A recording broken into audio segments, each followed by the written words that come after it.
भानगढ़ का किला। यह किला अपने रहस्यमयी और डरावने किस्सों के लिए मशहूर है। सुनते हो ना कैसे ये किला सूरज ढलते ही भूतों का अड्डा बन जाता है। कहते हैं कि रात होते ही यहां अजीबोगरीब आवाजें सुनाई देने लगती हैं।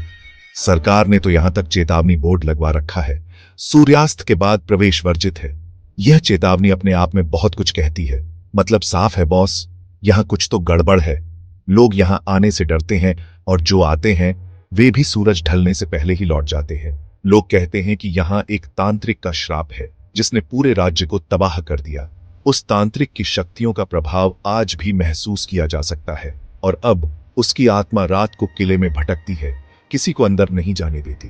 कहते हैं कि उसकी आत्मा आज भी बदला लेने की फिराक में है। कहते हैं एक बार एक जिज्ञासु टूरिस्ट ने रात में अंदर जाने की कोशिश की और उसने जो देखा वो बेहद डरावना था और सुबह उसे किले के बाहर बेहोशी की हालत में पाया गया। उसकी हालत देखकर लोग और भी डर गए।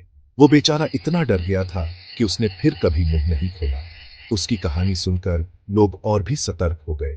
अब आप ही बताओ, क्या ये सिर्फ एक कहानी है या फिर इसके पीछे कुछ और भी है? क्या ये सच में भूतों का अड्डा है या सिर्फ एक अफवाह? वैसे मैंने सुना है कि किले के अंदर एक तहखाना है जहां खजाना छुपा है, लेकिन उस खजाने तक पहुंचना इतना आसान नहीं है। लेकिन उस तहखाने का दरवाजा सिर्फ एक खास रात को खुलता है, अमावस्या की रात को। और उस रात को किले का माहौल और भी डरावना हो जाता है। और अगर कोई उस रात को वो खजाना छूने की कोशिश करे तो बस फिर क्या, उसका तो राम ही मालिक है। कहते हैं कि उस खजाने पर भी श्राप है। अगर आप भी इन रहस्यों में विश्वास रखते हैं तो अभी सब्सक्राइब कर लीजिए, क्योंकि आगे और भी डरावने राज खुलने वाले हैं।